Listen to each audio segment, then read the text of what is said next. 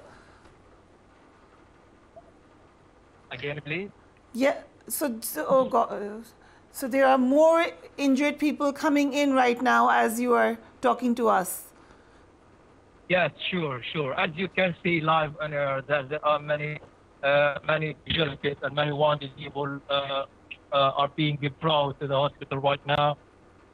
Yes, this is the situation. This is the frequent and the regular scene that we are observing on a daily basis for more than 38 consecutive days. We are talking about two major scenes happening on a daily basis, on a regular basis. Every moment we have the scene of the people who are being brought to the hospital by the ambulances as the Israeli airstrikes are maintained and continued against several areas across all Gaza Strip. In addition to that, we are talking about the other scene, which about, as you can see, thousands of the Palestinian civilians who took refuge and took this hospital as a shelter. And they are really deprived of any basic human needs or humanitarian needs in order to give them at least the protection, to give them at least in order to survive this kind of unprecedented situation. It's worth mentioning that the winter here in Gaza is around the corner, which means that we would witness more suffering of the Palestinian people and more exacerbation of the dire situation that yes,